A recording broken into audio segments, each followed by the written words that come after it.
Okay,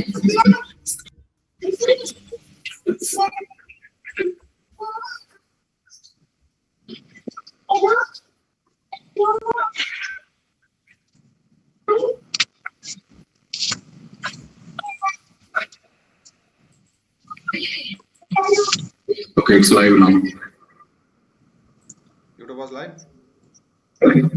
Yes. Good afternoon, sir. Good afternoon, everyone.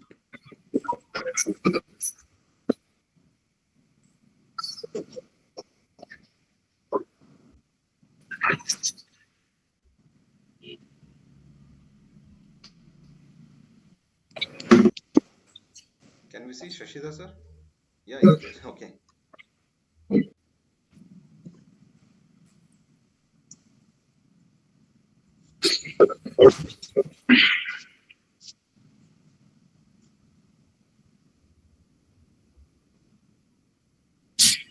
ಆಯ್ತಾ ವಯಸ್ಸು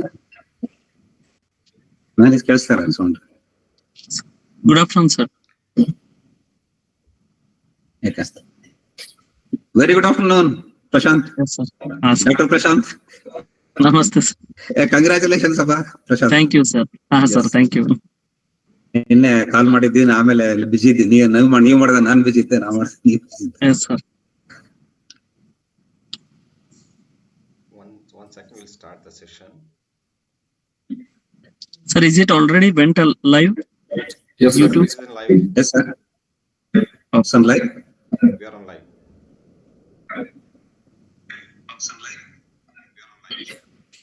Yeah, just a minute.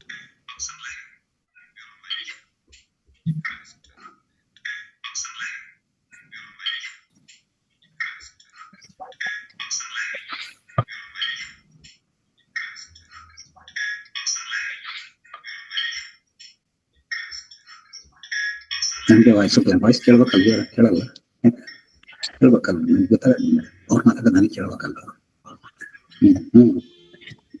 ನೀನ್ ಕೇಳ, ಯಾಕಂದ್ರೆ ಅವ್ರ ಕ್ವಶನ್ ಕೇಳಿದ್ರೆ ನಾನು ಉತ್ತರ ಹೇಳ್ಬೇಕಲ್ಲ. ಸೌಂಡ್ ಎಸಿ ಕೊಡ ಎಕೋ ಆಗಬಾರ್ದು. Yeah, Shahid, can we see the full view video on YouTube? Yeah, we are able to see full view. No, the way we looking in the Gmail, Google Meet, the same panel you're looking over YouTube or any dashboard you're looking at?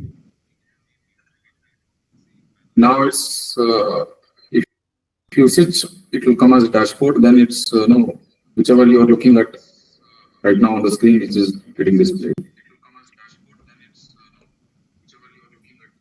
Okay, okay. Now it is visible. Okay, fine.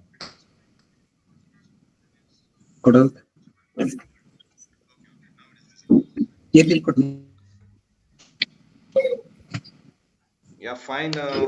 Welcome to the YouTube live session.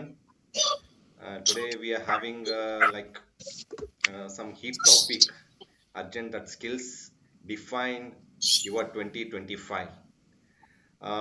If whoever joined and watching our video, make sure. Rakeshh sir, your mic. I'm not live. Rakeshh sir, your mic. What up?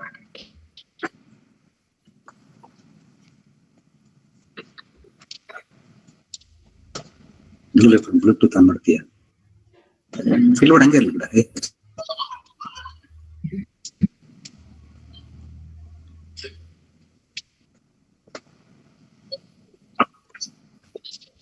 Am I audible?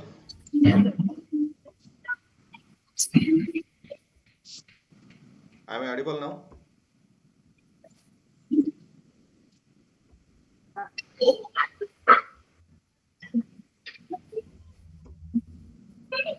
Am I audible now? Am I audible now?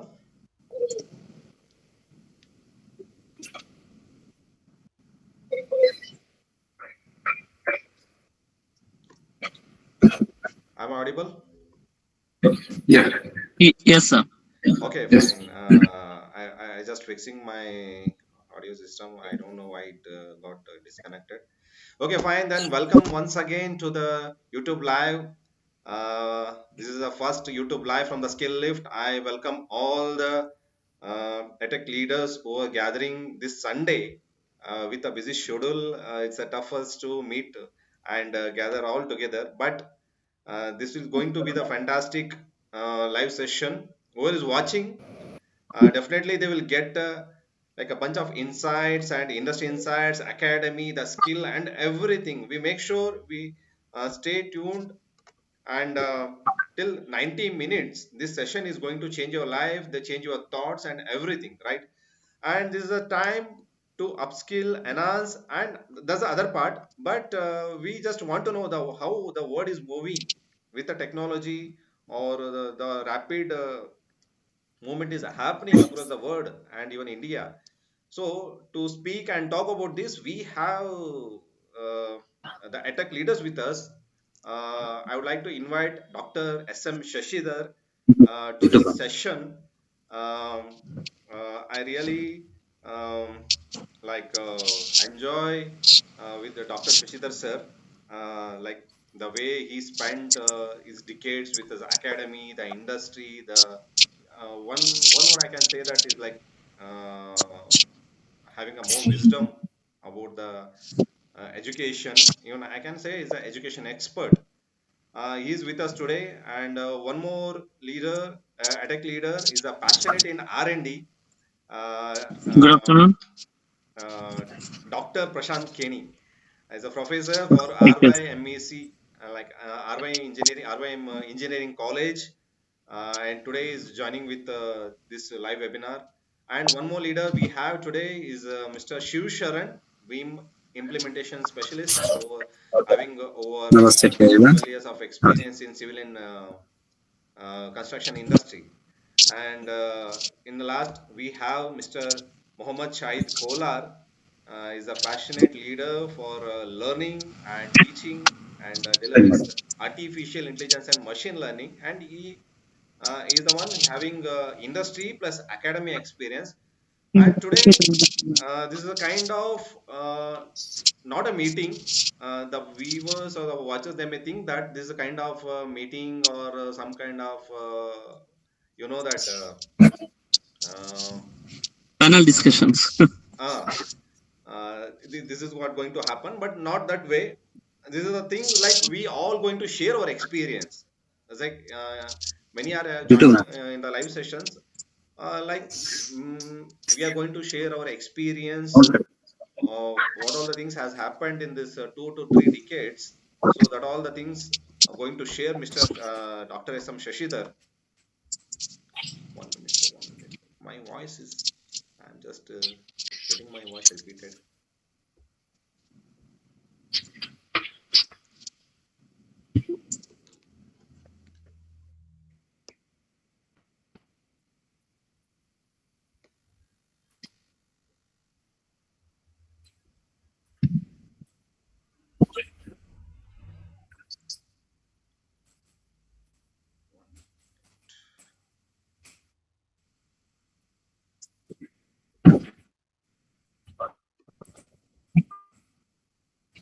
Am I audible?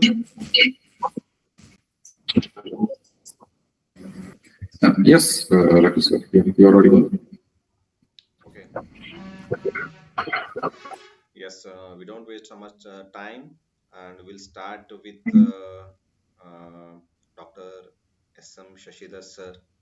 Today we are really honored to have him in this session. You know that he's like bumblebee. You know that he always travel, and why he travel in the beginning he's a bit confused, but he's not traveling, he's exploring. He's exploring the world actually. The exploration he will spread today with all of us, and is the one like a former principal of a Proudadev Institute of Technology and member of IEEE, and also is working for as a chairman for Institute of Engineers of India, and also is a special advisory for our skill lift at Tech LLP as a chief mentor, and we really happy to have him as a chief mentor. And welcome once again, sir. And today, this is Thank you, a Rakesh. Thank you for very nice words about me. Thank you very much. you're welcome, sir. You're most welcome. I think viewers or one who is watching our this live session, why we organize this live webinar. The thing is, we just wanted to know what's happening across the world. So, but if I say, you may don't believe that, but if we have one person is had is a lot of experience over decades, why don't we have some guidance and one suggestions from him so that our younger generation get to know that where to step and how to skill and what are the decision we should take in the next 5 to 10 years, right? So to make easy and make more interesting this session, we just have a bunch of questions. Just going to ask our leaders. They're going to answer these questions. So first we start with the Shashidhar sir. Shashidhar sir, it's a very simple way. You know that from chatbots to digital screen, how was the education soul transformed in the 3 decades? Yeah, very nice question. When I started teaching, the classroom was a sacred space. Chalkboards were our canvas, and conversations brought lessons to life. I fondly remember. Am I audible? Yes, sir, you're audible. Uh, uh, and conversations brought lessons to life. I fondly remember how a simple diagram drawn with a wobbly hand on the board could spark a 20-minute debate among students. Today, we have sleek digital screens, AR simulations, and AI-driven tools. It's amazing, but sometimes I wonder, have we traded some of the human touch for efficiency? Once, a student logged into my online class while cooking noodles. He said, "Sir, it's multitasking." It's very funny, but it also reminds us to ensure technology should not dilute the connection between teachers and students. The soul of education is timeless. It's about inspiring minds, no matter the tools. That Thank was you. Thank you for this nice question. that was a nice answer. And you know, sir, when you started teaching, like what dreams did you have to your students? Uh, so I started teaching in I remember 1985. I joined ROM Engineering College at Bellary as a young teacher. I had a simple dream to turn my students into thinkers. I wanted them to question, innovate, and never settle for easy answers. I remember one student who struggled with programming. At the time, computer programming, we were teaching computer programming, Fortran programming. We spent hours after class debugging his first code. Years later, he told me that those sessions inspired him to create a startup. He became an entrepreneur, successful entrepreneur later. Back then, my challenge was balancing the limited resources with my big ambitions for them. Today, my dreams also have evolved. I am to empower students with future-ready skills like AI modeling and automation, while nurturing their integrity and emotional intelligence. After all, education is about shaping capable humans, not just skilled workers. Wow, Thank you. that was a nice response. So one more question I just want to ask you. If your first batch of students met today's students, like what profound differences you may find to witness them? Oh, they would find each other very fascinating. Okay. My first batch valued patience. They would sit with textbooks for hours, dissecting a concept. Today's students, on the other hand, expect answers in seconds and solutions in reels. Okay. It's not a bad thing, of course. It is just a reflection of how society has evolved in the last 2-3 decades. The mindset has shifted from seeking stability to embracing agility. Technologically, today students can code an AI model while scrolling Instagram. But what hasn't changed is their curiosity. Whether it is mining equation or an electrical circuit diagram, they are still eager to learn when engaged very effectively. Thank you. That was excellent answer, sir. What invisible challenges did teachers face this 20 years ago that student generation might never understand even till now? So back then, 20 years ago, teaching was not just about imparting knowledge. It was about hunting for it. Imagine preparing a lecture maybe on mineral processing with no internet. Every piece of information came from dusty books from the library. We spent endless hours in the library. Psychologically, there was the constant pressure to meet students' expectations while staying updated. Professional development opportunities were very scarce. If you attended a workshop or a faculty development program, it was like winning a lottery. Today's generation has tools like AI for quick answers, but they may never fully understand. They may not understand clearly. If you attend, it was like winning a lottery, I told. Today's generation has tools, AI tools, so many tools like ChatGPT and other tools. But the understanding the grit it took to teach with the limited resources and the infinite determination at that time was really very difficult, I remember. Today it's very easy because everything is ready-made. And the teachers have turned into facilitators. At that time we were dictating notes and every word students were taking down into that notes. And today teacher's role has changed from teaching word to word to facilitators. So much of information or resources are available on the internet. We have to guide them, students. That's all. Wow, that was fascinating. And here is an interesting one, sir. This intelligence has booming these days, and how has the definition of intelligence transformed in your educational journey? In my early days, like when I was in school, high school or PU, intelligence was synonymous with memorization and exam scores. If you could recite Newton's laws verbatim, you were considered brilliant. Over time, I realized that true intelligence is far more dynamic.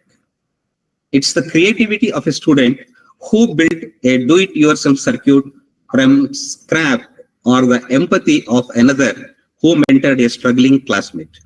Today, intelligence also includes adaptability. Learning Python or AI for real-world problem solving. Emotional and practical intelligence now holds as much value as academic brilliance. In a rapidly evolving world, intelligence is the ability to learn, to unlearn, and to relearn.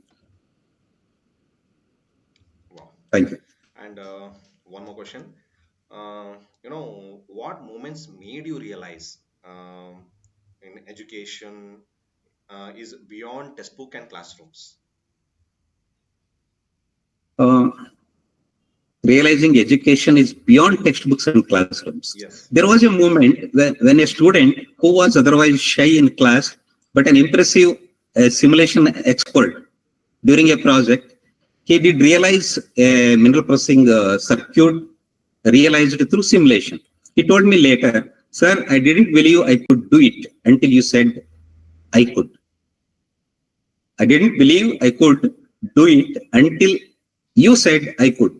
That was when it hit me. Education is not just about equations and theories. It's about unlocking the potential.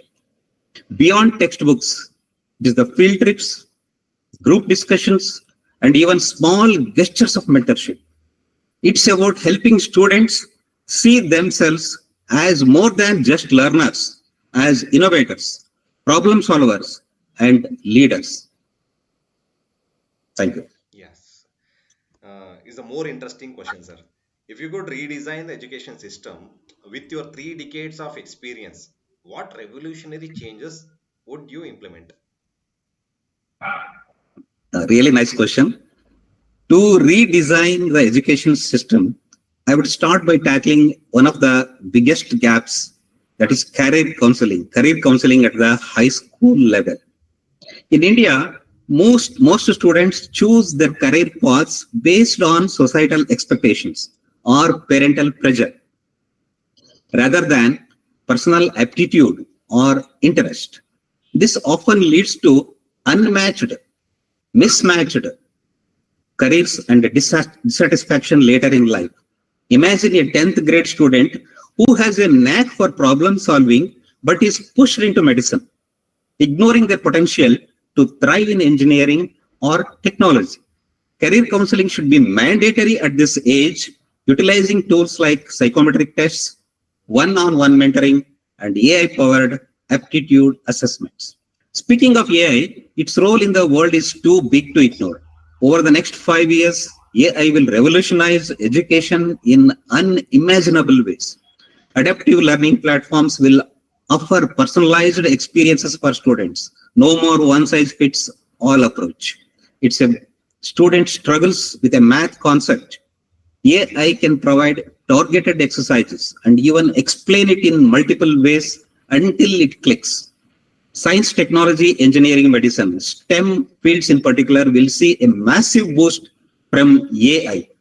Simulations in physics, coding in Python, and experiments in robotics will become more accessible, engaging, and immersive.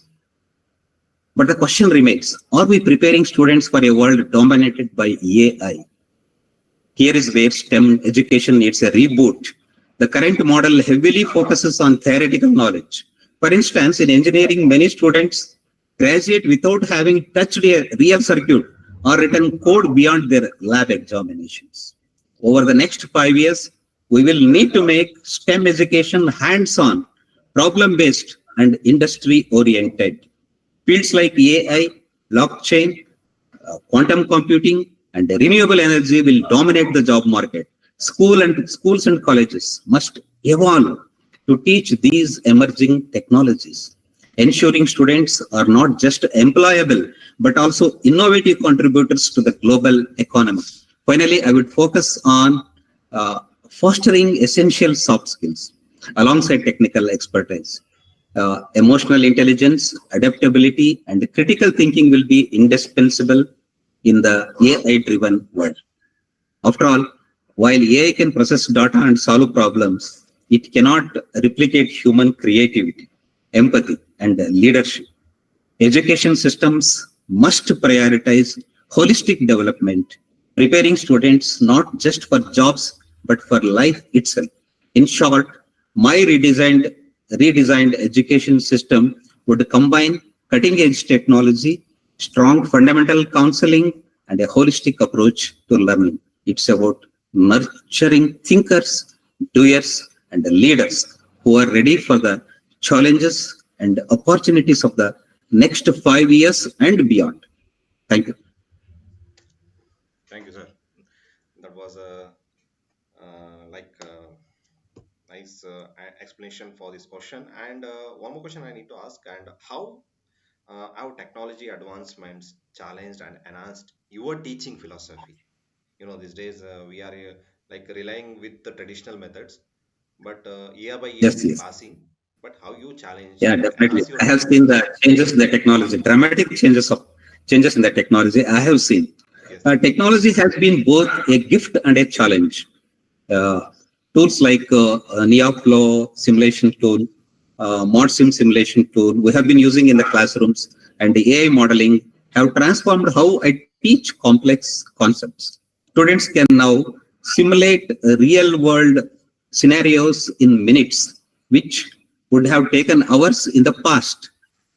But with these advancements comes the challenge of keeping the human connection alive. I once asked a student, if I explain AI using AI, will you still need me? Technology is an enabler, not a replacement.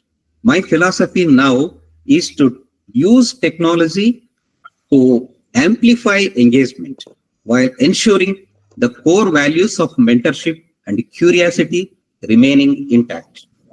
That's my view about the changes happening in the technology in the last 2 to 3 decades. Okay. In the age of rapid information, what remains timeless in the heart of learning? What remains timeless in the art of learning? Yes. As we have been seeing, job market is changing a lot. By 2030, the global job market is expected to witness a churn of 22% with 170 million new jobs created and 92 million displaced, resulting in a net gain of 70 million jobs. However, this will require significant workforce reskilling, as 2/5 of today's skills will become outdated by 2030. That's just 5 years. AI has a transformative impact on the job market. 86% of global employers expect AI and information processing technologies to transform their businesses by 2030. Roles like AI specialists, big data analysts, and software developers are projected to be among the fastest growing jobs. Skills are very much in demand. The most sought after skills by 2030, that's just in 5 years, include analytical thinking, creative thinking, resilience, flexibility. Additionally, AI and big data, networks and cybersecurity, technological literacy are expected to dominate the skills landscape. And one more thing, the change happening is automation versus human work. In just 5 years, the proportion of tasks performed solely by humans will drop from 47% to 33% as automation takes over routine work. However, human-machine collaboration will enhance productivity and demand for uniquely human skills. So, reskilling is needed. 59% of the global workforce will require reskilling by 2030. Among these, 29% can be upskilled in the current roles, but 11% face significant risks of unemployment due to the lack of opportunity for skill enhancement. So this is these sentences data is taken from the insights given in the World Economic Forum's Future of Jobs report 2025. It has come out very recently. Thank you. Wow, that was a nice insights and valuable information you provided, sir. And finally, I would like to ask, sir, like you are blended with multiple domains. You're not into like worked or had experience with a single domain as a electronic and electrical, even mechanical, and right now in with the mineral processing. So, what do you think that these days the students or the job seekers or any like aspirants, they like stick with only one technological thing, like if we like move with only one technological pace, we can see our future. So what is that one message, so that and one serious question I just want to ask that, uh, will the other domains like mechanical and non-technical will exist, or it will going to decline if say if these people or these students or these aspirants will upskill, will stay in the current field, Yes. that what are the changes they have to adopt according to you, sir? Yeah. So this is really a very relevant question in today's world. As you said, I have knowledge or expertise, reasonable expertise in multiple domains like electrical engineering, electronics engineering, instrumentation, and also mineral processing. So, seeing the way worked in the last 3 decades, more than 3 decades, and my career journey, expertise in more than one domain is really good.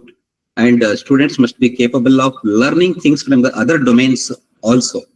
And you are rightly mentioning mechanical engineering, civil engineering have lost the importance or the share in the job market. It's true. It's true. It's very unfortunate. Once they were reigning in the market, civil engineers in the very big demand, and mechanical engineers, we used to tell evergreen. Mechanical engineering is an evergreen branch. And in our college, students used to feel proud about themselves as we are the Royal Mechanicals.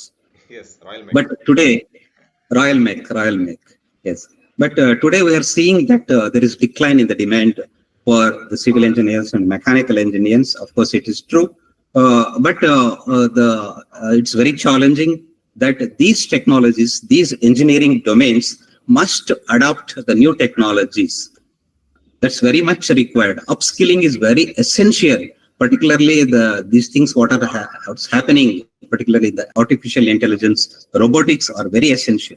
Mechanical engineering should not remain just mechanical engineering. It should be robotics, mechanical engineering plus robotics is required. So all these latest technologies must be added to the existing syllabus or curriculum. Then only these mechanical engineering, civil engineering, other branches like production engineering, production technology, other branches were there, but we hardly find students like 8 or 10 single-digit students we are seeing. But no need to worry about it, no need to be discouraged or disappointed about it.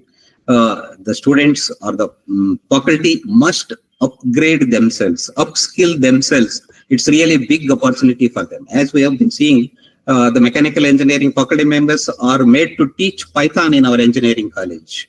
Yes, they teach Python. They teach C programming. So like we have to provide them the opportunities to upskill themselves and survive in today's world. It's very much required. That shift is required in the field of education, particularly in engineering education, in the domains which we feel that they have lost the demand. I hope that's happening now. Right now, the educators, policymakers, education policymakers are in the right direction to give the skills required in the latest technological advancements. Thank you. Thank you, sir. Thank you for your valuable information. And we will now move into Mr. Shahid. He is with us today. Okay, Shahid. Yeah, hello everyone. Audible? Yeah, you're audible and you're loud and clear right now. Okay, guys. And today I will introduce one more enthusiastic in learning, not only in teaching. He always used to learn and implement and develop. The guy which is running behind AI. You know, I used to say him see, in 2014 or 15, India has introduced Digital India, but the way we are working towards the AI, and he is to showing his passion towards AI, then one fine day it will definitely come that AI India initiative, right? So that he have like enormous knowledge and some industry on industry and academic also. So today he is going to share about the AI, why AI and ML, whatever the thing, the advancement is happening across, like as Shashidhar sir has mentioned many more things about the artificial intelligence. Will AI will rule, or we have to collaboratively work with the AI? So what is your like a perspective over the AI thing, Shahid? Okay, first of all, thank you very much for providing this opportunity, this platform to share my views and perspectives on this. So I, thank all the panel members, and I would, begin with something very basic at this point of time. Okay, so we are Indians. We say Jai Jawan, Jai Kisan, right? So I'll take the Kisan, the agriculture. So I will not go, like deep into technical things of AI. I don't know, just as in a layman language, I'll explain. For example, agriculture. So we already know that the rains, whatever the forecast we have, we expect that we will have some good crops. The farmers are looking at the sky and they are expecting some rain. And they have some ancient methods of finding out when it is going to rain or when it is going to be a drought or something. So nowadays, so what we have is we can forecast the weather. We can see what exactly how much amount of rain, when it is going to be pouring in, and these all the things are done by certain kind of technology, and we can also monitor the crops. Okay, we need not worry about when we need to have the pesticides, when we need to feed the water, or what things we are to do. So today, what we have is certain things called as some technological advancements in the field of AI, in the field of drones. Okay, so basically, artificial intelligence is not a complicated concept. It's just like mimicking our human brain, how we think, how we process what information using our five senses, right?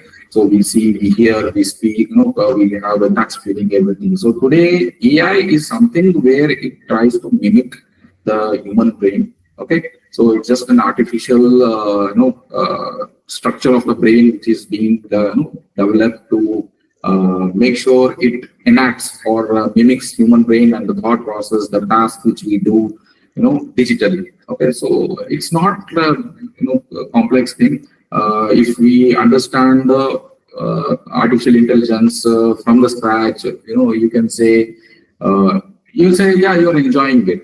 I feel I enjoy myself, working in AI, building models, working on technology. So these things are really fascinating. Okay, fine. You know that even Shashidhar sir also mentioning that by 2025 to 2030, Yeah, there is a drastic change is going to happen. Drastic yeah, change or drastic transformation is going to happen. yeah. So any like many more cross industries or cross domain people, the job seekers or any employers will Mhm. lose their job, or many more things will going to decline. So actually, what's going to happen and what our people have to do? Okay. See, as Dr. Shashidhar, he emphasized more on AI, artificial intelligence, and everything. See, people need not worry or get scared of it. Okay. So, if I have to go, much more, insightful about the World Economic Forum, if I'll just do one thing. I'll just share some of the data regarding the World Economic Forum. We can just go to what you call Google and search for World Economic Forum jobs report. So this is the jobs report which is available. You can just download it and you can go through it. I know a lot of information, whatever Shashidhar sir shared, all the insights, it's already available there. I just want to give a different perspective, okay, some kind of information which is helpful. So I hope my screen is visible right now. Yeah, it is visible. Yeah, sure. Okay, so here the thing is, we have this report. It's a 290-page document which has been drafted by World Economic Forum by interviewing many of the employers, executives from the every part of the world. So here I will not go through the entire report. Just if you want more information, you can just go to Google, download the document, and you can go through it each and everything. I'll just highlight the few of the most important points which are happening here. As I said, that skills and which are the jobs which will be most in demand, which are going to be declining, or what is going to happen, and how AI is going to impact, and all those things. So let's talk about something fascinating that's happening in the world of work. By 2030, Okay, so as few minutes ago, Shashidhar sir mentioned. So these, what do you call, by 2030, nearly 40% of the skills we rely on today is going to change. Okay, or it's obvious thing. The trend, predicts that. So it sounds very wide, right? That 40% of the skills which already are there, it's going to vanish and no more job requirements. So see, this shift is driven by technology, economic changes, sustainability efforts, and even the demography, shifts also matters a lot. So in what are causing these disruptions? Which skills are rising? Which are in demand? How we can prepare ourselves for this future? So these are certain points here. For example, if I go to this particular page, okay, so you can see there is a lot of I'll just zoom in. Okay, so you can see these, they have mentioned some of the top, fastest growing jobs here. Oh, there So, are like huge opportunities for the big data scientists. yes, and it's not me telling these facts, it's the World Economic Forum. And these facts have been collected through interviews and all the data from the top, the executives of the top firms or every firm in the world, not just one city or one country. The entire world, provides this data, and this is what it's saying right now. So see, this is the list of all the jobs, okay, which are in high demand, and it's going to be growing faster than we expect. So I think is roles like big data analyst, big data specialist, AI, and fintech engineers. So all these jobs, machine learning specialists, okay, and autonomous and electric vehicle specialist, data warehouse specialist. So these jobs, okay, these roles are going to lead the pack right now, okay, in the entire world, in the in any domain or in any industries. So why it all happens because thanks to all these tech advancements and the global focus, that people are focusing on going green. So due to this, there is a drastic shift in the kind of jobs which are going to grow and which are going to decline. So just picture this, AI specialist, like they are designing algorithms that predict trends in the stock market, in the healthcare, in the finance, and in the manufacturing. All those things, just it sounds pretty cool, right? So now if we talk about the flip side, okay, so jobs like data entry, okay, so you can see the top fastest declining jobs. Okay, again, this data is provided by World Economic Forum. This is not my opinion or my overview. Okay, so this is the facts. Okay, driven by the data which they have collected, and this is actually true, and it is going to happen at this point, in the next few years in the due course of the time. So what happens is, there's a flip side of growing advancements in the technology and all these emerging technologies, all these things. What happens is the jobs like data entry clerks, bank tellers, or administrative assistants, they are all declining right now. Okay, the number of jobs or opportunities are declining. Why? What is the reason? Because as mentioned earlier by Dr. Shashidhar sir, and automation. Okay, digital tools, they are taking over all these tasks. Okay, now if you have to understand it, imagine a system, okay, that processes thousands of forms, okay, in minutes, and that's what replacing the manual roles just in matter of minutes. Earlier we used to take manual processing of all the forms, okay, and it used to take hours and days to complete those tasks. Now if you just feed into a particular system, okay, any application or software, it will be done in few minutes, like screening of the resumes. Okay, now we have a system called ATS. So just feed and whatever the applications we just get from the candidates or the job aspirants, we just feed into the ATS system, and it will shortlist based on their resume. Okay, in just matter of minutes. So these shifts, show us how important it is to align our skills with where these opportunities are growing. Okay, so this is very important. And speaking of much more information, this is the complete list. You can download this World Economic Forum document, and you can go through all those things and see if these jobs, any of these jobs are aligning with your profile. Okay, if you are a data entry operator or a teller or assistant or whichever things or the job profiles which have been listed here, if your job profile fits into this, then you need to be alert.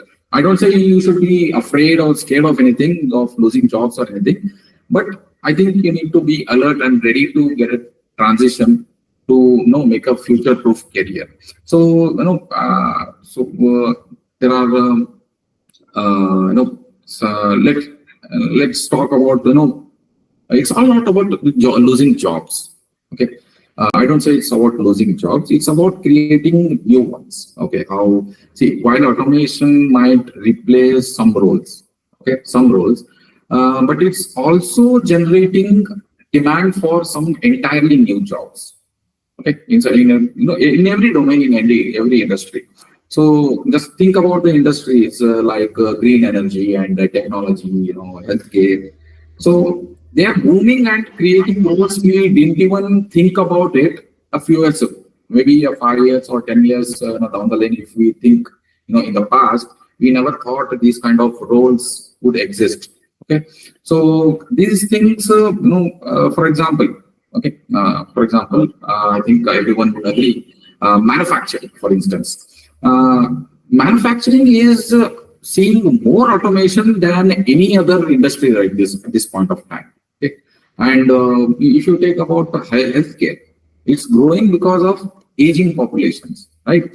So this balance between creation and displacement is why staying informed and being adaptable is so very, very crucial for every individual at this point. It may be a student, it may be an employee. Okay, he may be a fresher or veteran. Even the employers. Okay, the business leaders, executives, the entrepreneurs. Even they need to focus on all these things because even they need to hire talent. Okay, with those talented people with all these skills. Now, if I speak about core skill, okay, core skills. What are the core skills? And few minutes early, we also had a discussion on this. You can see majority of the things which are mentioned here are not even the core technical, even like programming or anything.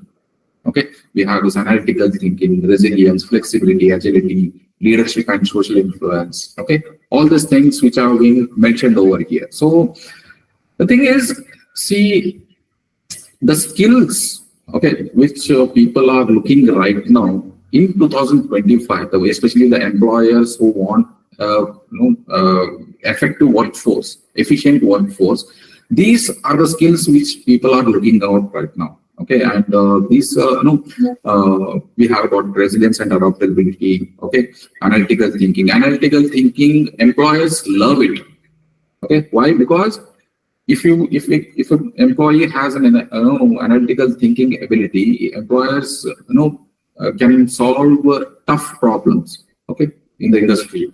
For those things, people need to have analytical skills. If you speak about resilience and adaptability, these are the must-haves for dealing with constant changes. So as you all know, we are already experiencing it. There is constantly things are changing, new things are being innovated, new advancements are being implemented, and there's a lot of uncertainty in every sector of every industry. So, and even if we take about leadership and creative thinking, okay, it's very crucial for teamwork and having the innovations in our industries. So what's clear is that blending all this cognitive, emotional, and technical skills is the way to go. And if you speak about, the next thing we can see here is skills on the rise. Okay, which skills are going to be the the thing which will trigger the revolution and the transition, and what skills are going to be in big demand, and what skills people need to learn by end of 2030.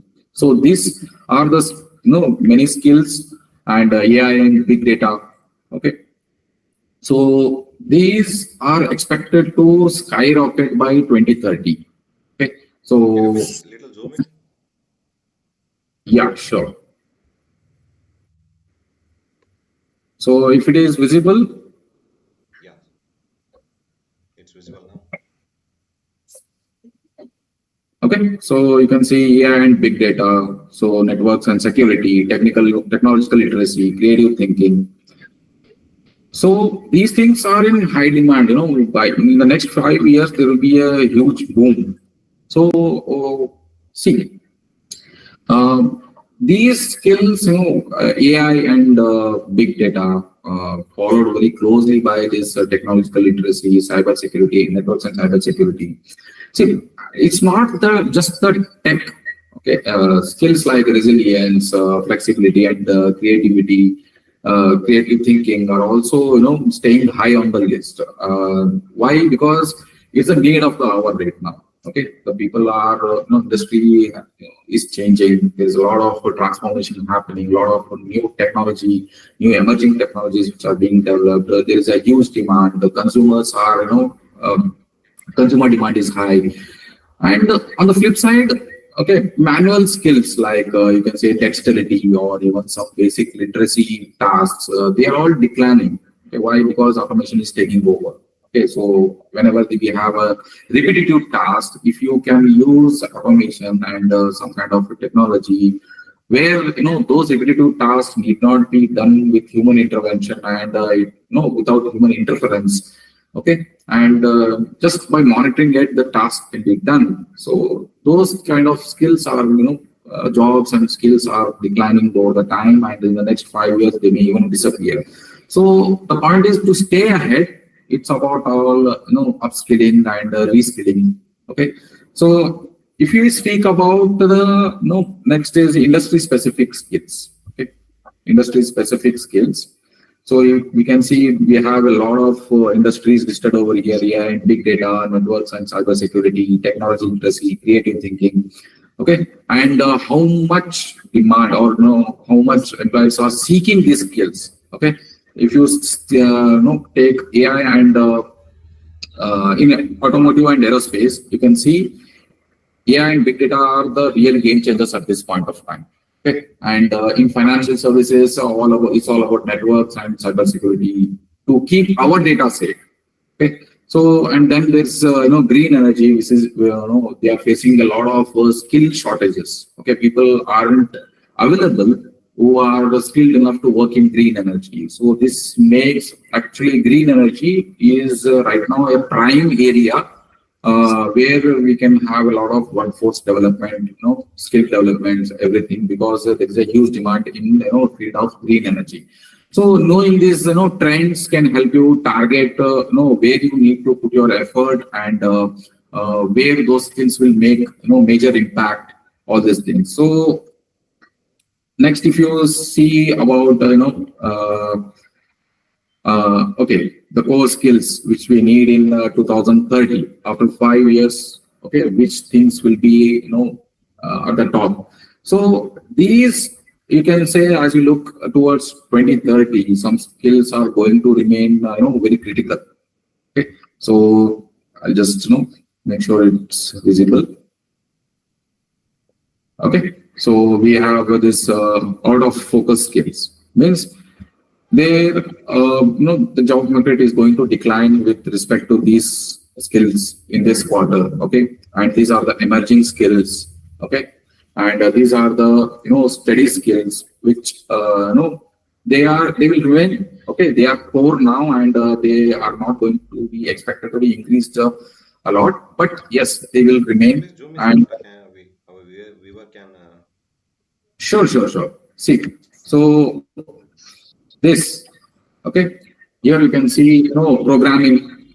Okay, if you just have a programming skill in the next 5 years, so it will be replaced by artificial intelligence or if I have to mention recently Mark Zuckerberg, Satya Nadella from Microsoft, they have made a huge statement that all the huge companies, they are going to build AI engineers, okay, virtual engineers, okay, they are going to replace the human engineers. Now, just imagine you are just a programming expert, and tomorrow we have a AI agent, okay, working as an virtual engineer, and the AI agent is programming, and you don't have any job. Okay, just programming, having a programming skill will not be helping you in the near future. So we need to make a quick transition. Okay, apart from programming, what else we need to survive in this industry, and not just survive, even to have a future-proof career. Okay, so marketing and media. Okay, so this digital marketing and media influencers, all these things are going to have a major impact. Teaching and mentorship. Okay, even the teaching. Now we have AI tutors who which can be used to teach kids and students. So the sensory processing abilities, reading, writing, and mathematics. Okay, these skills are already being replaced by some tools and technologies like AI. Okay, so these things are all going to decline out of focus. Okay, they are not going to be there's no it's not going to be any job market for these kind of skills. There will be, but it will already be filled, and there will be no further increase in the job availability. And if I say there are some skills which are relevant, and it will be always be there. Okay, these are the study skills, and these are like motivation and empathy and active listening. Yeah, especially in the field of healthcare, service orientation and customer service. Yeah, we have a lot of bots, acting as a customers, interaction, having interaction with the customers, but they can't provide, the user experience, experience the customers need. So these are the study skills, resource management and management and operation. Okay, so these are some study skills which will be still relevant in the next decades. Then we have some emerging skills. Okay, emerging skills, network and cyber security. Okay, so this is one of the field which is very, very, very it's having a huge demand. It's growing like rapidly, and there's a huge shortage of skilled professionals in this area.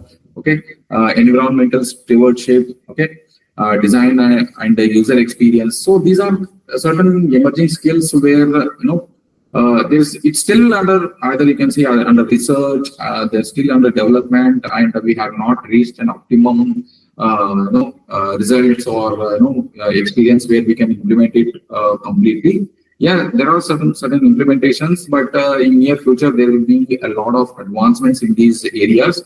So we have to look out for these kind of skills. Okay, and these are the core skills. By 2030, I say every individual, okay, they need to have some kind of literacy in these kind of skills. Okay, especially the AI and big data. Okay, this is one of the topic which is talked about. People are some are aware, some are not aware, but I would say every individual who is into it, either he is pursuing his education, graduation, or started his work, okay, or even he is a veteran. Okay, I would suggest start with AI and big data. Okay, I'm not saying it will happen in 24 hours over a night or in fortnight or in a month or two. I would say contribute to your skill in this area slowly. Okay, day by day. If you start today, okay, there's a saying that there was the best time to plant a tree was 20 years ago. And the second best time to plant a tree is now. Okay, so I would suggest all the people who are watching this, start today. Okay, don't just regret that. Okay, maybe I'm too late, or maybe I'll not be able to do it or anything. It's not a big deal.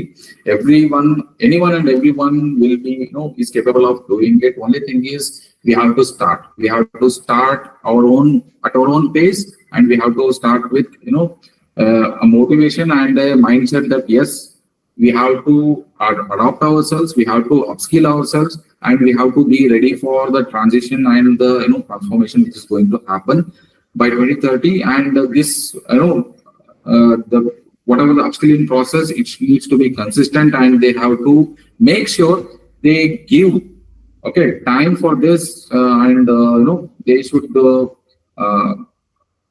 make plans. Make a plan. Learn from anywhere. It doesn't matter who is teaching you and where you are getting any information.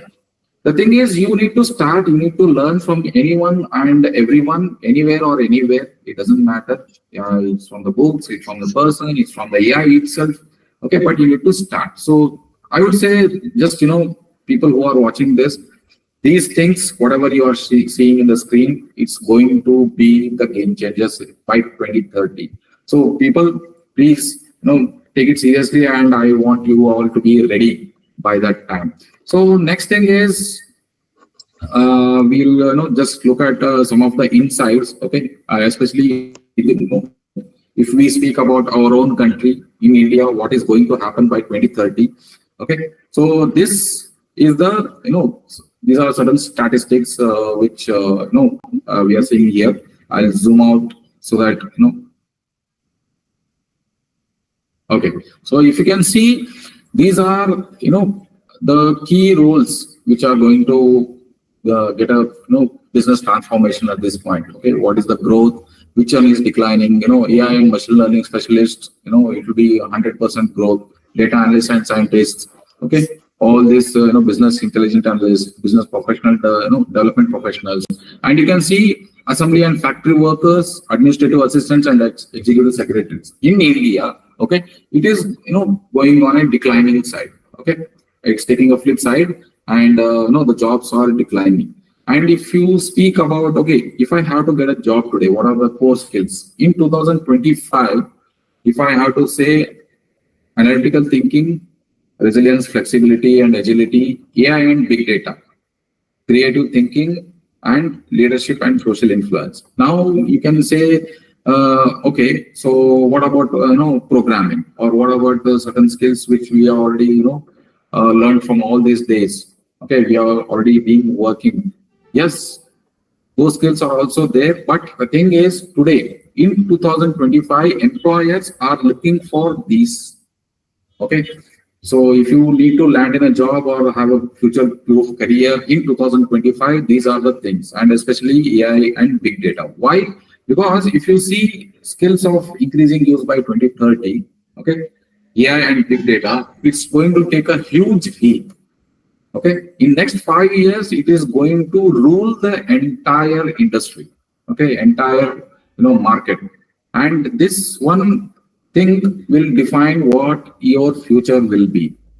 Because by 2030, it is expected that every person in either academics or industry or anyone, they need to have some kind of literacy on AI and big data. That is going to be the game changer, and that is the one skill which is going to help you in becoming a better professional and future-proof your career. And it is applicable anywhere. You take any domain, any industry, any sector, manufacturing, transportation, healthcare, finance, banking, any aviation industry, digital marketing or entertainment, manufacturing or production, anything, and any industry, any sector, AI and big data is already there. It's already there. We are thinking that, it's coming by 2030. No, it's already there. We are not talking about the past or the future. We are talking about the present, because in present, everyone is already rolling out, AI, big data, and many of these emerging technologies, and people are leveraging leveraging the technology. They are harnessing its power, and they are already leaving their competitors behind Even if you're watching this, you are a student or an employee, okay, if you're working as, in a job, just remember that if you are going to use these kind of skills, you are going to move forward and you are going to leave your competitors. It may be your colleague or any other person. But if you are not using it, you are falling behind. And in the next few days, when all these people are moving up, okay, they are just far away from you and you're still there. So what happens is, maybe I don't say it's too late or it's impossible, but I don't want you to regret that, I could have started it. I could have done it. I could have adopted. I could have learned it. So based on these facts, whatever you are seeing on the screen right now, I recommend, choose whatever niche or the topic, depending on your domain. Okay, depending on your domain, you may be an engineer, you may be a doctor, any healthcare professional in management, maybe in production or transport or entertainment or whatever. So you need to have a particular set of skills based on what is going to be the future, based on the predictions of all these things. So you need to select whether you are going to learn AI, implement AI, or cybersecurity, blockchain, 3D printing in manufacturing, or BIM in civil industry, or healthcare, analytics in healthcare, or even in finance, banking. All these things you need to take care. Make sure you start now. You be ready for what is coming in the future.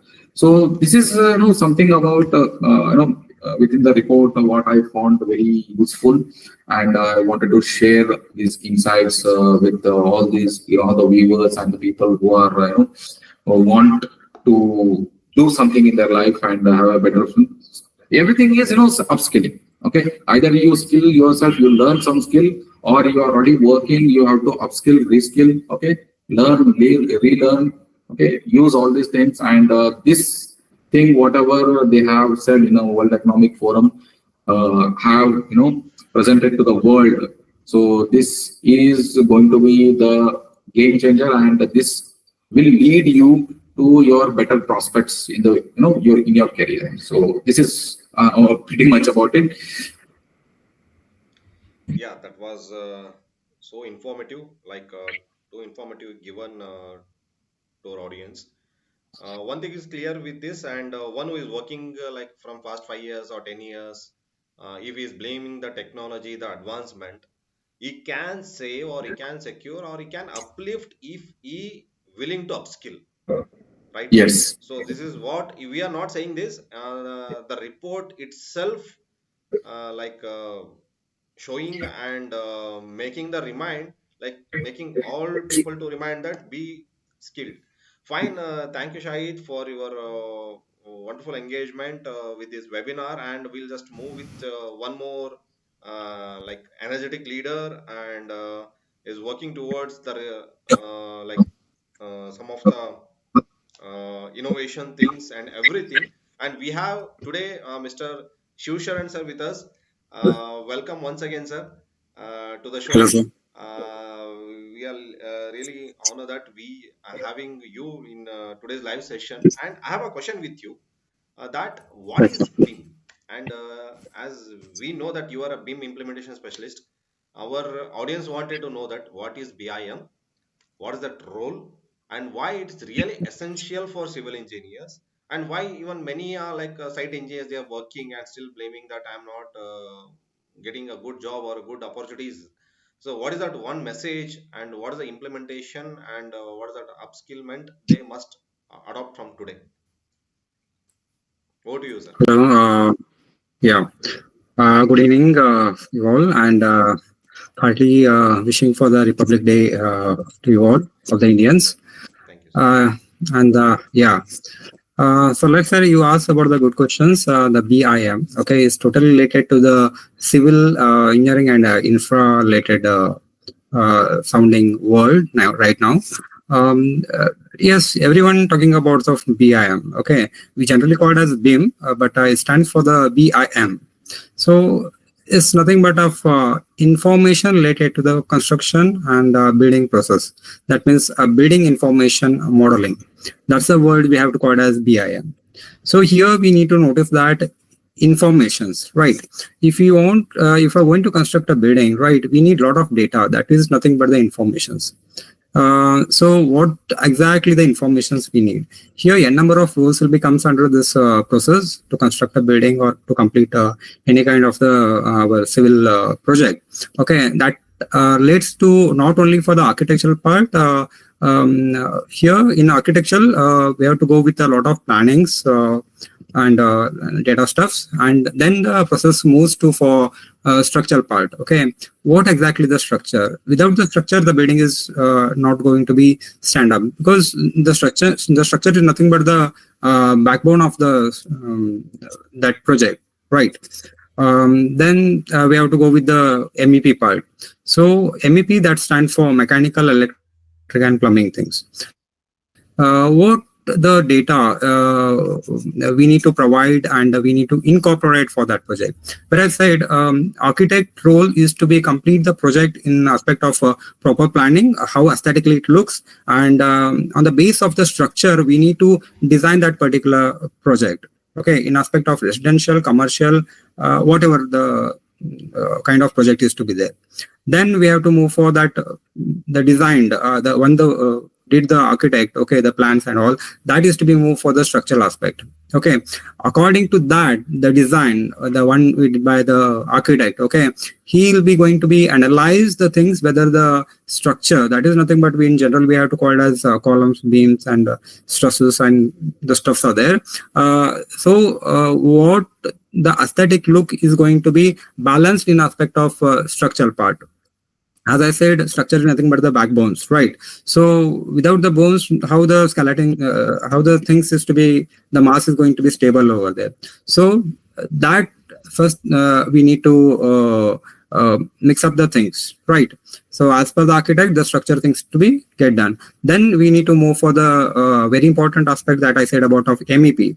MEP, it is mechanical, electrical and plumbing related informations to be implement the already done that previous project by architects and structural engineers. Because if we not did this informations properly, or we not collaborated or coordinated this information properly, the lot of mistake things to be get happens. Okay, that the things we may see in our projects, the lot of delays to be get happen. There's a wastage of time, the wastage of money. So to overcome of these kind of the errors, okay, the main informative I want to give here is there is a lack of information. So previously in the industry is not to be happened. It is to be there, but it is not in well organized. That's the role of BIM. It is nothing but the process in general that's to be get complete in aspect of structural, architectural and MEP. So all the informations to be get gathered. Collaboratively we work, and we need to complete this task by this informative informations only. Okay, so here we can come to the conclusions. That's what's the BIM. Okay, then we need to move for the next. What's the industry needs of this BIM? Again, it is nothing but the new things over here. It is there in the industry, but only thing, it is not organized part. Okay, but right now it started from the Western countries, now reached in our also. Here also the things is previously we do all the things by manually only, but now a lot of applications or the softwares are there that helps for us to complete this task. So our journey for this building informations to be get started from planning the project. Here we need to do a lot of plans. Then we have to move for the documentations. Without the documentation, the data is not to be delivered or not read by on the execution part, how it will be get implement properly.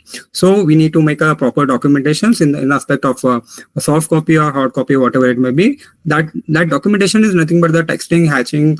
Lot of data is to be get incorporated. Not only the plan elevations. Okay, we need to go with the sectional parts. Lot of schedules is to be get implemented. That needs to be highlighted here.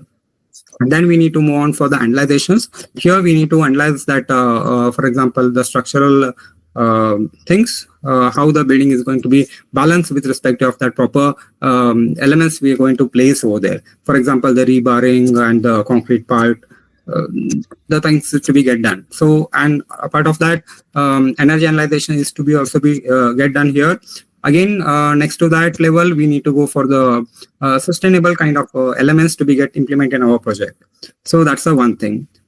Moving on later part, we need to go for the 4D and 5D here. 4D and 5D is nothing but the budgeting and the time for that project. In what time we need to complete the project. That's why I'm saying again, if we not have a proper informations, okay, the project we not to be a fix for the time, okay, or else it's go on moving and all things. We not have a where it's going to be complete and when we need to complete that project. So that is to be happen just because of there's not any organized things to be get happen. If we have all the data before starting a project, that we can complete within a time. Then about of 5D is nothing but of budgeting cost. What's the cost for that budget project is to be get done? That we need to predict in previously. Okay, that means before starting of project. So it's totally of process with different of tasks to be done. Later on, proper executions. Finally, we have to go for the maintenance of the building also, because not only from start to end of the project, okay, we need to go for the lot of maintenance to be done after completion of the project also, in aspect of electrical or mechanical part or whatever. Even we can do a proper lifespan for the project, because that means at what particular time the building is going to be stable on that conditions. Okay, that's a particular years we need to mention for that building life. It's total overall of life cycle of the BIM. Yes, we have a lot of applications in the market.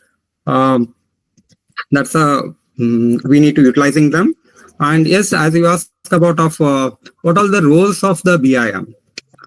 Yes, industry needs a very expertise in this BIM. Here we need to categorize the BIM roles in 3 levels. That's the modeling part, the BIM modelers, okay, or the specialist. Here in respect of again architecture, in respect of structure, and with respect of MEP also. Here the core is necessary. That means we need to go for the theoretical part. We need to go for the basics, okay, in whatever the academic things we have to complete.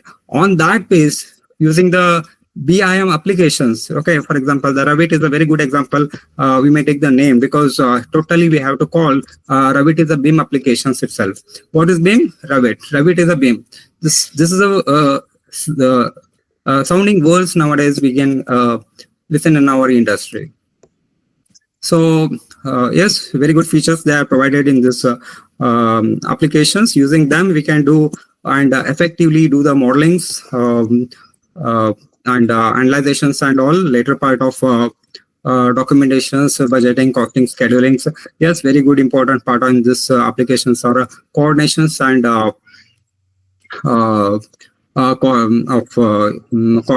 corporations of this structure to architecture, architecture to MEP and all things. Yes, that I said, this is what a BIM role I'm saying about of BIM modelers. Then the next level is go to for the BIM coordinators. Here, this is the person or this sort of thing that is to be stands in between the modeler and the one more person is to be in the higher position. That sort of BIM manager. BIM manager is we have to call it. He has to be responsible for to handle the n number of project with respect of to coordinate in different ways like architectural, structural and MEP. The proper planning is to begin happening and the work is to be get done from the modeler part and that is to be submitted for the managing level. Okay, and manager is responsible for to handle a number of, again I said about of a number of project and not only the things, a lot of data is to be handled with the licensing aspect and to get trains and the errors is to be not get happens, and effectively the project is to be get complete in that proper time. This is what I mean responsible for that BIM manager. So these are about of industry needs. And you ask one more question related to the site supervisors is willing for to learn the BIM applications or not. Yes, is that true? Okay. Generally, what happens in a number of firms? Okay, only the designer is responsible, and his duty is to go for the designing part. Okay, but whereas in our aspect, okay, where the design is also to be go for the site, and he has to be go to inspections of that. What the actual things is to be get happen. According to that, only the model is to be get done. So here the one more responsible for that site supervision is to be not only to sit for the supervisions, he has to be enthused for to learn the designing aspect, whereas industry needs in both aspect as well as designing and supervisions. Yes, there's no difficulty to learn the designing with respect of BIM applications. Yes, of course, it's a very emerging process, and I request everyone, the one who is into the civil industry, not only the designers. Okay, if he is into the civil supervisions, he must to be learn with the applications. Yeah, this the thing we had be in terms of BIM. Yes, that was a really like a fantastic explanation towards the BIM and roles. And I have two questions, sure, sir. So that you know Yes, that yes, right now we have a huge crowd of civil engineers, right? So what do you think yes, that the proportion of upskilling themselves into the BIM? The one common word, the one common like phrase we are getting right now is civil engineers are not having opportunity. Even if is having an experience over 5 to 10 years or many years, the one thing we are getting the response that they don't have any opportunity. But as I seen you that being from other domain, you learned the BIM and Revit, and you are like an expert and a specialist and implementing more on this. So, what is your view? One thing, and what would you suggest them that right now the civil engineers are there, like even they are working as a site engineers or like a code, like a draftman, civil draftman. So, whoever are there, will this right. BIM Revit will definitely help them so that once they upskill with this thing and can they see the like more increments on their career. Yes, good question, sir. Yes, it is not mandatory. The person who is into the industry can learn the things. Okay, it is not that the things. Yeah, the person is enthused to be into that field. Okay, he may very easily get learn the applications. Okay, and one more thing that you ask about of uh, the things non-domain. Yes, that's true. Okay, we need basic things to gone through that academic part. Okay, it's not that difficult. Okay, it's better to go with the scratch. Okay, and some applications that I mentioned about after it. Of course, the green standard applications with a number of things in the market. Okay, designed very well with good features. Okay, we can learn the things. Yes, that you ask about one more thing. Um, you have to say is for competitive. Okay, of course, in all the fields nowadays we have a lot of competitions. It's there. Of course, in civil field it is is in kind of peak also. Only thing, if we are very dedicated and if we are to be stand with well versed in any of the things, okay, yes, of course we can be into the field, because all the fields, not only civil, they need the expertise. So I request everyone, the one who is going to learn, okay, fulfill your time for to get learn and be expert in regards of the industry demands. And we are here to train them, okay, from the scratch to the high end. We are here to give the train for that. Thank you, sir. Thank you. Thank you very much for the clarifications for my question. Okay. And Yes. uh, really, the knowledge you have, the experience you're gaining and spreading it even for all and for us, it means a lot. And thank you once again. We'll catch up later. Then now we'll move with the one more expert. I can say is like more passionate on research and development. Is a more interesting one to learn uh, to make research full India. So that Prashant sir, are you there? Sir, please unmute yourself. Yeah, sir, I'm here. Okay, sorry, he's in journey and he is traveling, but then also he shown interest and we invited him today. Sir, we need like a more insights and more information. So he agreed, and today we have Mr. Prashant sir as like he's working as a professor for a reputed engineering college, and along with even he gives some more advice for our at a company, so that even and we seen that Prashant sir from the beginning as I am seeing him, that is more interested on research thing, right? So the question is, Prashant sir, the question is a Yes, research sir. is that research is really more needful for the India or for our younger Yeah, sir. generation? Yeah, obviously.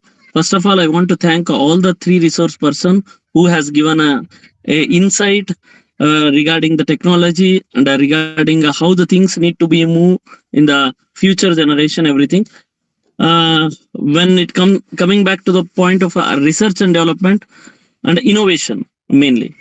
When it comes to an innovation, as you know that there is whenever it is a need is a mother of innovation. And when it comes to a research also, research has taken in a different forms, that too from a company to company, and then from university to university, and then country to country. So basically in a research we got a four different verticals. Okay, one is a basic research, second one is a applied research, third one is a experimental research, and then the fourth one is a reverse R&D. We call it as a reverse research and development. Okay, so when it comes to a first point, as a basic research, that is nothing but discovering a new facts and principles, often through an experimental or exploratory, and one more is a theoretical based, that will comes under as a basic research. When it comes to an applied research, the researcher uses existing knowledge to create new applications, products, and then again the policies also more important in when it comes as a product to the market. Okay, and then how the process they are going to take it, that is also plays a very important and a vital role. And when it comes to an third, that is a experimental development. One is a new product process, not only developing a product and a process, along with the what services you are going to give to a customer, that also plays a very challenging role. So if the services are not good enough, the customers are not going to stay back with the innovative product. And then when it comes to the last domain called a reverse research and development, so as you know that the few of the companies, what they do is whenever there is a new product comes into the market, they buys the product and makes a reverse engineering from that product. So then they going to change the vertical technology in their perspective. So finally, research plays a very important role, not only in India, in all the countries, they are well ahead of it.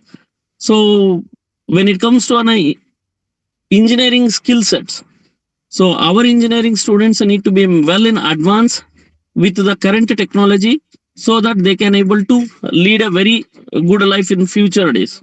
It's in my opinions. Okay, then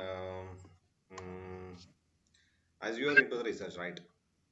Yeah. used to say that that collaboration thing. If one guy, like one student, have an idea, Yeah. okay, research idea, Yeah. okay, Hmm. then what happens is that the idea will be the idea, okay, so Yes, that sir. until unless it will not getting executed or implemented, right? So that how Yeah. that one young mind idea will come, what someone may think as is a crazy, right? So the Yeah. why we are lacking behind, like for the research thing, many people think and they get good ideas, but they like lack in the implementation. So that, so Yes, that sir. what one True. courage you will give them, like that one student, Yeah. that idea may be the crazy Yeah. one, but Yeah. we don't know that, we can't assume that it may going to change the world, right? Like Mark Zuckerberg has what an idea, now he's a billionaire in the world. So that way even the Yeah. like even our like Apple founder, like that's Yeah. one idea may going to change. So that what one courage that one the student should have, that like not only the student, maybe the aspirant, so you can give Yeah. them. Yeah. Whenever it comes to an idea, ideas may be a many, but when it comes to an implementation parts, we may face a n number of challenges from bottom to top. And one more thing is, whenever we have been come up with the idea to implementation, so the product need to be acceptable in the market, and that too in the correct time, right time. The product need to be launched in the, and the lifetime of the product also plays a very important role. So whenever students face a number of problems regarding implementation, so they need to be a more dedicated, as Shahid has been said it. There need to be a more resilience, and there need to be a more adaptable to any of the situations or conditions, until and unless their dream comes to a reality. So once the dream have been there, it will be in the dreams only, rather than making it as a reality. Once it is a reality, then it may fail at a once, or it may fail at a twice, but at a thrice, one or other day, his products may be a product may be a well output in the market. So never we lose hopes. Okay. So until and unless we succeed, we need to work on a product, and we should come out with the successful. And never ever have as you see that there are many failures, from failure to a success or more, rather than directly no one have been become a more success in a getting of the product into the market. So this is what my view regarding it. Okay, sir. One more question. That when it comes to the skills, like future skills, okay. Yeah.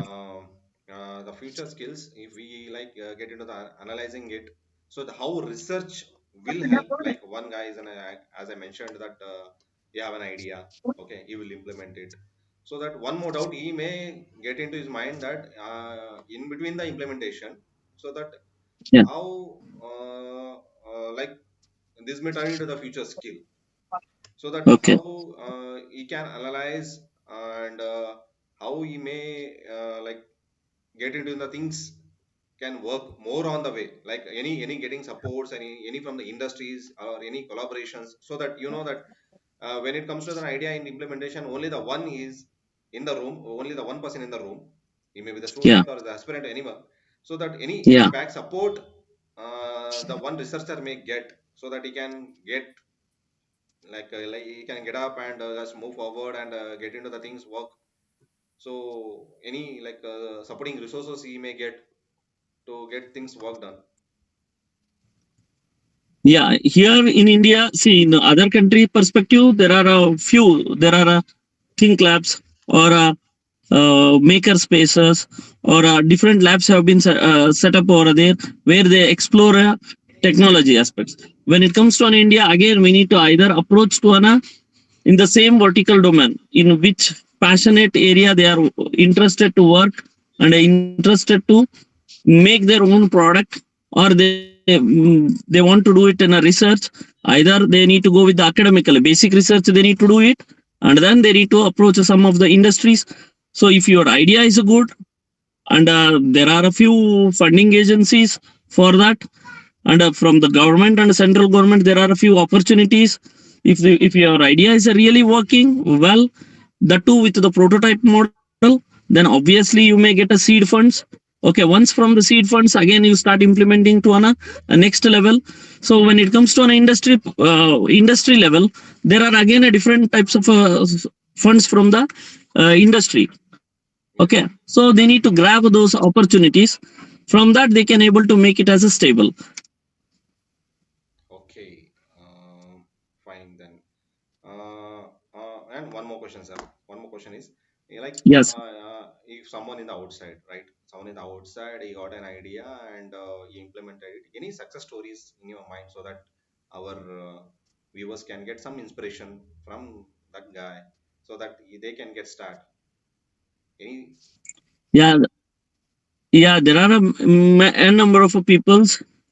We have been going through that where there were nothing for them, but they have been come up with the more successful by implementing the companies to right now. So you may be seeing some people from the Pune based and some people from Karnataka also. They have been really done excellent work, but their proof of concept was excellent, and they taken a seed fund and they started taking help from the government. They implemented the projects too. Okay. So always we need to have a ray of hope. Okay. So if no one is there, someone will be there for a good to do a good things. Okay, and final one, sir. Is the final one. Yeah. Okay. Then which product they can focus so that he now just want to innovate or he just want to research or bring his idea into the life. Okay, that what one product Yeah. you want to suggest? Sir, when it comes to technology, as I said, sir was also, Srinivas sir was also telling about a BIM, and it's a new, and it should be happen a long back. But right now, it's in the market. And then, if the students are willing to learn the technology, then they have got many opportunities in India to work, and many projects are existing in the future too, where everything wants to make it as a more systematically. Either I prefer to tell you is that if they want to, if they are willing to work in hardware domain or in the software domain, okay, or in the physical activity domain or in the physical design domain, okay. So for everything we require a skill sets. So if there is a skill sets, we can able to build it. Or else there is a quote called as "Skill India" or else you'll kill India for the youth. Okay. So if they are really good enough from their skill set, there are a number of opportunities are opening for them to explore around the globe. So my concept is to they need to make sure to do it in India so that our make in India products need to be a more successful in when it comes to other countries. Yes, absolutely, sir. That was really amazing, researchful thoughts we just got Thank from you. you. And being a professor and taughting many number of students, and Yes. you got many insights over industries and research. So thank you, Prashant sir, once again, being traveling, and So also he gave a valuable time with this webinar. And that's it, guys. And today was a really fantastic one. We had thank you. like what an like insightful session, I think, engaging session. And we had today a big thank you to all our amazing speakers and participants, especially for making this event a success. And your presence and contributions have truly made impactful today. And before we wrap up, let's quickly summarize that some key points that today we had some tech based sessions and AI research and BIM. Like we have learned here, like we'll continue exploring and applying and growing, right? So this is what happening ಆಯ್ತು today. ಇದು And live ನೋಡ್ತಿದಾರೆ YouTube video yes, sir. All over Karnataka Okay. ಆಯ್ತಲ್ಲ ತಡಿ. Okay, fine. And once again, I would like to thank our Shashidhar sir, Dr. Shashidhar sir, Chief Mentor and Chairman of Institute of Engineers of India. He gave us such an insightful his own thoughts and experience. He just explored. So this is what one message from like 3 decade person that having a wisdom for our young India. As when Prashanth sir also mentioned that it's a skill India or kill India, and later on it's keep changing that skill India, digital India, and the future will be the AI India, right? Definitely, Yeah. it's going to be the AI India. Thank you Yeah. once again, sir, for joining this live session, and keep coming and keep giving us a more insights and more knowledge, so that our young people and even one who is really needed more knowledge is definitely benefits from your thoughts. Thank you, sir, and I really thank you, Shivasharan sir, joining with this session, and the thoughts you are having for the civil engineers, that really meaningful, because the one civil engineer is thinking that I don't have any opportunities, but the way you gave him and fill the information, right, there is an opportunities, but we need to find. If we found it, right, we should not ignore it. So that is the way you give a very good knowledge, and thank you once again for joining this session. And thank you, Shahid, and for give like more info on report thing, right? Because people may don't believe that, oh, this is the one prepared one, but the one big daddy is sitting over there like a World Economic Forum, big daddy.